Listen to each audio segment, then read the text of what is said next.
வாழ்க வையகம், வாழ்க வையகம், வாழ்க வளமுடன். அருளாசன் அருள் தந்தை வேதாத்ரி மகரிஷி அவர்களும் ஒட்டுமொத்த மகான்களும் இறைநிலையும் என்னுள் சூக்குமமாக எழுந்தருளி இன்றைய நாள்காட்டி வரிகளுக்கான கவிவரிகளையும் அதற்கான விளக்கத்தையும் சிறப்பிக்க வேண்டுமாய் சங்கல்பம் மேற்கொள்கிறேன். அனைவரையும் பணிவோடு முதற்கண் வணங்கி ஆரம்பிக்கலாம் என்றிருக்கிறேன். அனைவருக்கும் இனிய காலை வணக்கம். வாழ்க வளமுடன். சாமிஜியினுடைய இன்றைய நாள்காட்டி வரிகள்: இன்பமும் அமைதியும் மனதிற்குள்ளிருந்துதான் வர வேண்டும் என்பதை அறியாதோர் எங்கெல்லாம் அதை தேடி அலைந்து துன்புறுகிறார்கள் என்று சுவாமிஜி நமக்கு இந்த நாள்காட்டி வரிகள் கொடுத்திருக்காங்க. இதற்கான கவிதை வரிகள்: மனம் புலன் உணர்வினில் மயங்கிட மாயையாம், மனமுயர் வெளியினில் மருவி தோய்ந்திட, மனமுயர்ந்த அறிவெனும் ஆபதம் எய்திடும், மனமறிவாகிய மனிதனும் தெய்வமே. மனம் மாயை என்பார்கள் மனநிலை மாற்றத்தை, மனம் மாய்வதே இல்லை மனம் மெய்ப்பொருளாகி, மனமறிவாகி மறுபிறப்பெய்திடும், மனம் அறிவாகிய மனிதனும் தெய்வமே என்று ஒரு கவியில சொல்லியிருக்காங்க. இன்னொரு கவியில, அறிவை புலன்களில் அதிக நாள் படைக்கினேன், அந்நிலையில் உணர்ச்சிகள் அறிவை வென்றன, அறிவை அறிவால் ஆராய துவங்கினேன், அந்நிலையிலும் புலன்களை இயக்கினேன், அறிவு அகண்டாகாரத்தில் நடைபெற அதிக விழிப்பும் வழக்கமும் பெற்றது, அறிவு புலன்களை அறிந்தது வென்றது, அங்கு வாருங்கள் அமைதி விரும்புவோர் என்று சாமிஜி நமக்கு இந்த 2 கவிதை கொடுத்திருக்கிறாங்க. நாம புரிந்து கொள்ள வேண்டியது என்ன?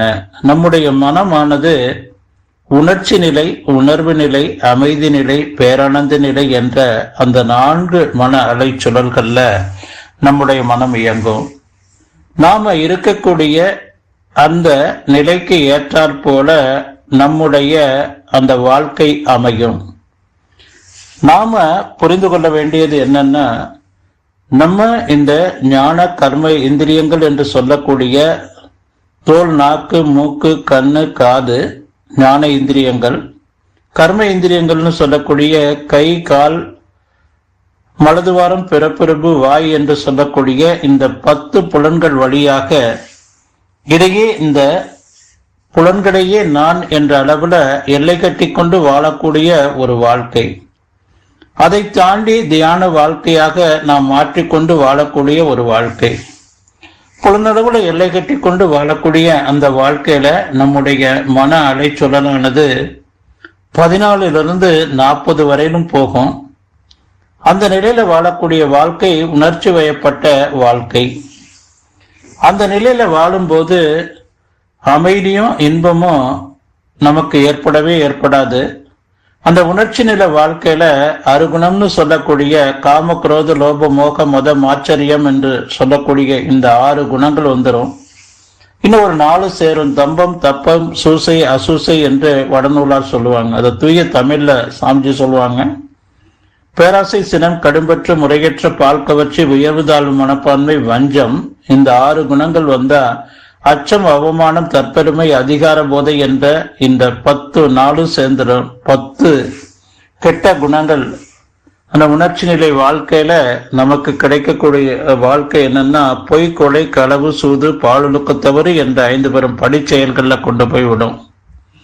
அப்ப இந்த அருகுணம் வயப்பட்டு 5 பெரும் பழி செயல்கள்ல நாம வாடும்போது தனக்கோ பிறருக்கோ துன்பம் தரத்தக்க ஒரு செயல்களை தான் நாம செய்ய முடியும்.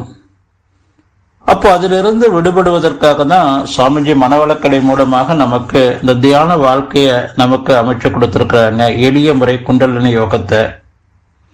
நம்முடைய மனமானது தியான நிலை வாழ்க்கையாக மாறி நின்று நாம ஒவ்வொரு மைக்ரோ செகண்டும் வாழ பழகிக்கொண்டோம் என்று சொன்னா நாம அந்த அமைதி பெறலாம். அந்த இன்பமான பேரானந்த நிலை நமக்கு எப்பவுமே கிடைக்கும்.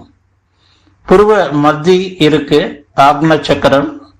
அந்த புருவ மத்தியில தலை உச்சியில இறைநிலை இணைப்போடு நாம நம்முடைய ஒவ்வொரு உணர்வுகளையும் ஒவ்வொரு எண்ணங்களையும் நாம சிந்தித்து செயல்படும் போது படிப்படியாக ஆக்னையில நாம மனம் வைத்து இந்த ஞான கர்ம இந்திரியங்களை கவனிக்கும் போது இந்த 10 இந்திரியங்களுக்கு அடக்கம், உறுதி, நுட்பம், சக்தி, செயல்திறன் கிடைக்கும். அளவு முறை மீறாது, மாறாது, முரணாக அனுபவிக்க மாட்டோம், அலட்சியப்படுத்த மாட்டோம், அளவு முறை காப்போம்.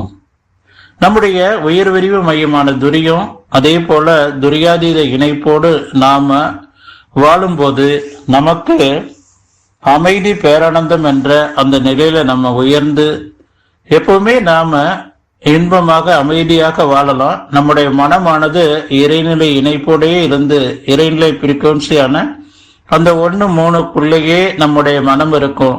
அப்போ அனைத்திலும் நமக்கு அளவு முறை கிடைக்கும். அந்த பேரானந்த நிலையிலேயே நாம வாழலாம் என்று சொல்லி நன்றியோடு நிறைவு செய்து கொள்ற இன்றைய சிந்தனையை வாழ்க வளமுடன், வாழ்க வளமுடன், வாழ்க